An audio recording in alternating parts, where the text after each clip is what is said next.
I've owned one of these too. In case you didn't know, I've always been a Ford guy at heart. I'm Chris from AutoAcademics, and today we're going to take a look at a 2017 Ford Explorer Platinum with four-wheel drive. I've alluded to this in some of AutoAcademics' previous reviews, like the one I did on the 2015 Mustang GT. Funny thing is, I don't own a single Ford right now. So I'm curious to see what's going on with this very popular SUV.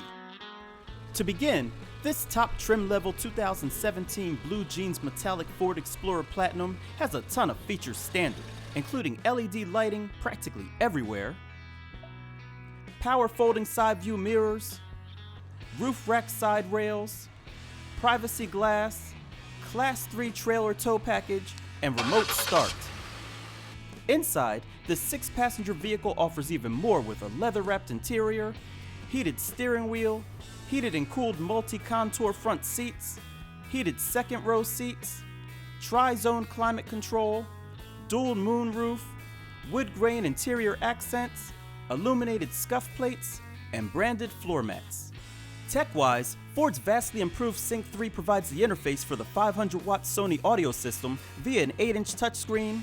There's voice-activated navigation, rear-view camera, enhanced active park assist, front 180-degree camera, lane-keeping system, reverse sensing system, adaptive cruise control, hill descent control, trailer sway control, Android Auto and Apple CarPlay, and even inflatable rear seat belts.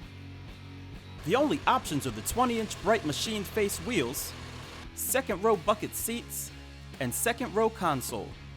Total M.S.R.P is $55,025. Ford has made a number of enhancements to the exterior of this Explorer, such as active grille shutters as well as air curtains that keep airflow close to the body, all in the effort to minimize drag, thus increasing fuel efficiency.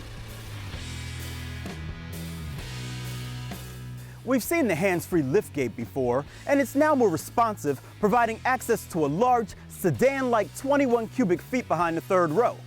Fold those seats down with the press of a button, and you now have 43.9 cubic feet.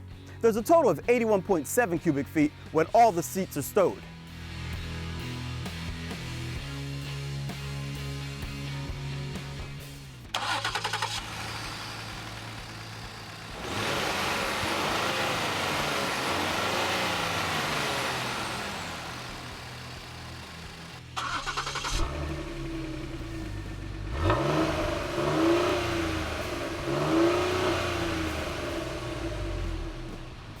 Powering our Platinum Edition is a 3.5-liter twin-turbocharged EcoBoost V6 engine that makes an impressive 365 horsepower, 350 pound-feet of torque. It's made into a 6-speed select-shift automatic transmission powering all four wheels. And with its 3:16 axle ratio, our Explorer has a max tow rating of 5,000 pounds. The intelligent all-wheel drive is controlled by Ford's terrain management system. Drivers can select between normal, mud and ruts, sand, and grass, gravel, snow settings. The system combines powertrain and braking controls to provide the right amount of traction depending upon your conditions. Unfortunately, all of that power has a downside at the pump, as fuel economy is rated at 16 miles per gallon city, 22 miles per gallon highway, with a combined rating of 18 miles per gallon. AutoAcademics did, however, achieve that average of 18 miles per gallon during testing on regular fuel. Pressing a button folds the captain's chair forward so you can access the third row.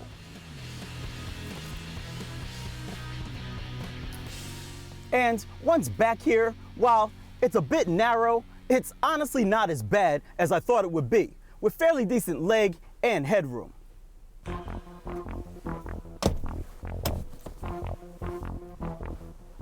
Now, as you might expect, the second row is much nicer. The optional heated captain's chairs adjust fore and aft. You can regulate your own climate, and there are plenty of power points to plug things in.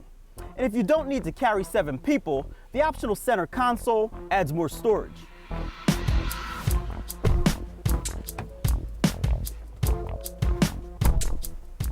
I have to tell you, $55,000 for this Explorer is a far stretch from what I paid for my Eddie Bauer 20 years ago.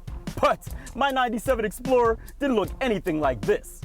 The blend of real and faux materials honestly look and feel good. And the only way I was getting a massage while driving back then was if I brought someone along to do it.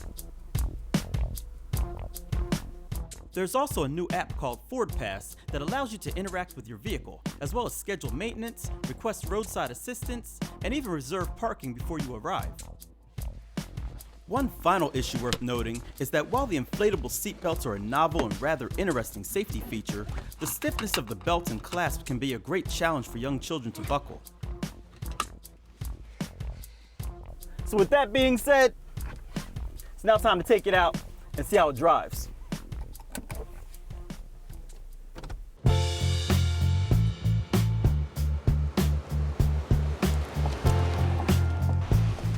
I have to admit, I was less than enthused when I heard that the Explorer was being re-engineered from rear to front-wheel drive a number of years ago. I felt as though Ford was softening the vehicle up. But I'm happy to say that now that I've been driving it for a little while, it's anything but that. The sport-tuned suspension feels more like a beefed-up SUV than a car-based crossover, and there's a substantial heft that I wasn't expecting.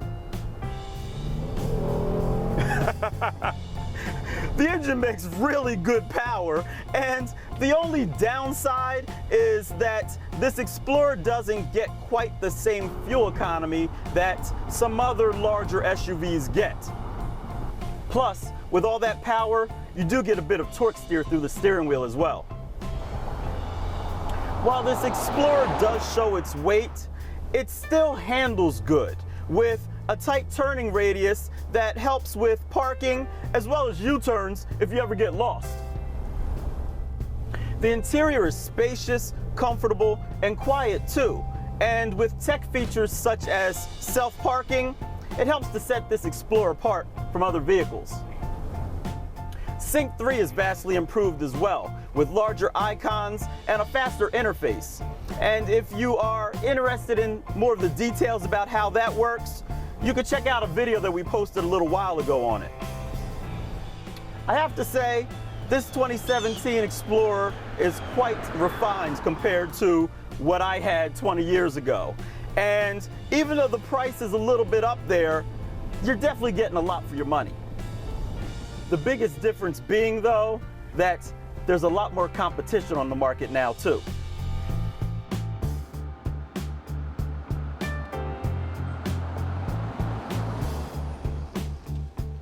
So there you have it, guys, the 2017 Ford Explorer Platinum with four-wheel drive. As the SUV crossover landscape continues to evolve, so is Ford's Explorer, with more technology and comfort than ever before. It's more powerful, more refined, and frankly, a more capable Explorer than the one I owned ever was. If you haven't done so already, consider subscribing to our channel, or at the very least, give us a thumbs up if you like this video. I'm Chris from AutoAcademics. Thanks for watching.